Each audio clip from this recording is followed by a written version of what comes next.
Hi everybody, I hope everyone's doing well. This video I will be sharing with you guys a few skin care tips and techniques and products that I would normally turn to if an occasion comes up where I need my skin to look extremely perfect or flawless, but out of the blue something unfortunate happens, such as the occasional breakout or some irritation or dryness. So here's a few of the things that I find remedy that. So if you guys are interested, do stick around.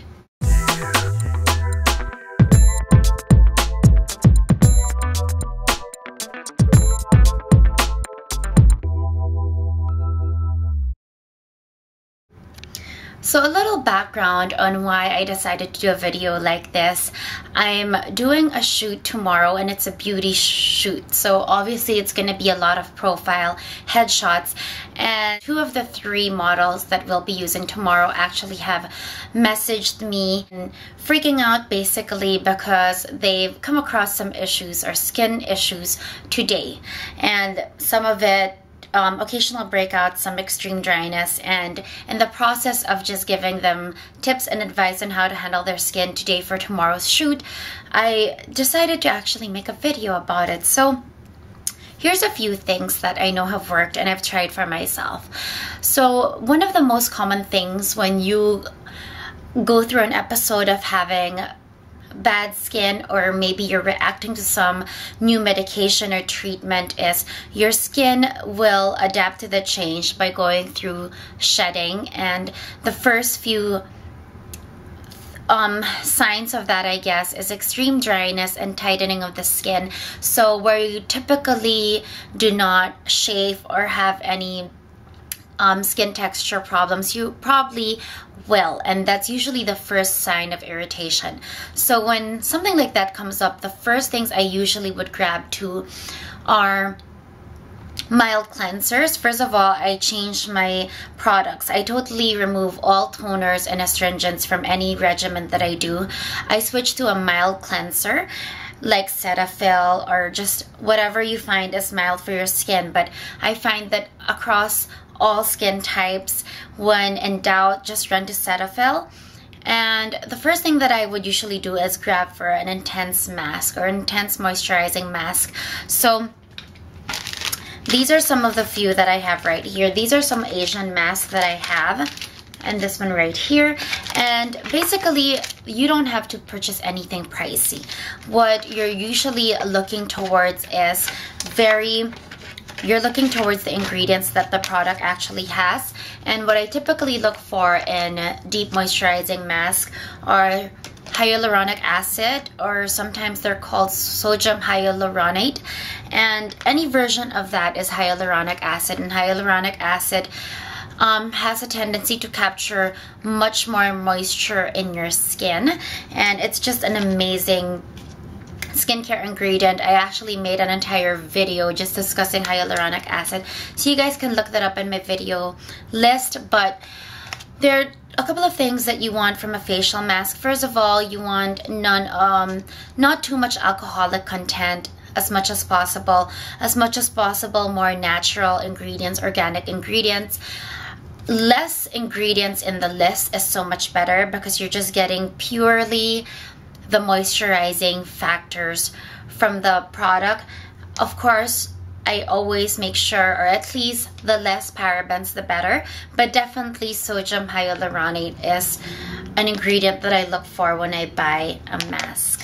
So the first thing that I do is do an intensive mask treatment at night, and you put that on for 20 minutes. And what happens is that it's a completely saturated piece of cloth or paper, which you just you lay on your skin when it's extremely cleansed, and then after laying that on for 20 minutes, you can remove it. It's gonna still have a layer in your skin.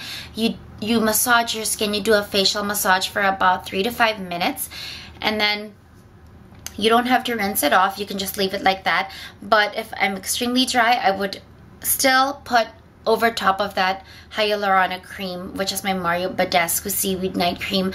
Is collagen estrogen and hyaluronic acid. So facial mask is one of the first things I reach for. Another deep moisturizing thing that I like reaching for is this Embryolisse hydrating mask, and it looks like this. And essentially you leave this on for 5 minutes. You can rinse it, but if you don't want to, you can leave it on as well. What I like using this or doing with this is when I'm in the shower and there's kind of that steam from the shower, that's when I actually put this on my face. And after I'm done with the shower, I rinse my face off as well. And it just really it makes my skin more supple. And then I do a deep moisturizing with a serum and my night cream as well. So that is for targeting intense dryness. So use your night regimen to combat that by using deep serums and using masks. Another thing that I find really helpful if you're in a dire need of toning down some dryness or chafing in the skin, this is a product that you find in any drugstore, and it's tried and tested. This is just the Caramex, and this is really known for cold sores and for lip sores, I guess, but it's not really fragrance. It's very organic, the scent of it really.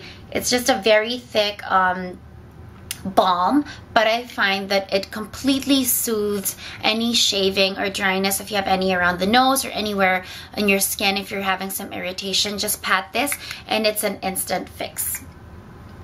Now for acne or breakouts, luckily I don't really have to deal with this so much, so really I just do have one product, and this has been tried and tested though, and I swear by this product. This is Mario Badescu's drying lotion, and I know a lot of other products have their versions of the drying lotion. I don't know if that's showing, but it's this one right here where they have the formulation here of calamine lotion, and then they have salicylic acid, pure salicylic acid.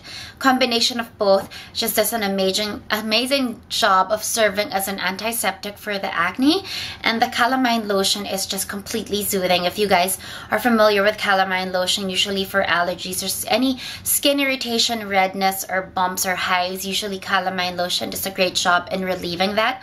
It completely does the same for redness and any inflammation caused by acne. So tremendously swear by this product. Sometimes it can dry it out in as fast as a day, but if the acne is so much worse, it takes 2 or 3 days. But definitely there is a gradual decrease in the acne every single day until you finally see it vanish. And don't mix this solution though. Some people will mix it up or think that it should be mixed. It shouldn't be mixed. They should be kept separate, and you should make sure that your cotton bud reaches the bottom of the formulation. And last but not the least, if you guys need, let's say you have redness, you have acne redness and you need remedy right away. You don't have a whole entire 8 or 12 hours. You don't have nighttime to actually remedy it. Okay, this has worked, and these are eye drops. These are eye drops that remove the redness in the eye. What you want to do is saturate a cotton bud, such as this. Just saturate it with a formulation and actually just place it on whichever spot or blemish that you have that has extreme redness or inflammation, and it will honestly relieve it and at least tone down the redness. So before you apply makeup, just do that for about a couple of minutes, and then you can put concealer, and it's just so much easier to manage. It really, really does work. So those are a few of the tips that I have in terms of remedying skin emergencies. I hope that was informative for you guys. It's really not that much, but it's the ones that I find have personally worked for me. And yeah, so I guess that's about it. I hope you guys have a great day or a great evening.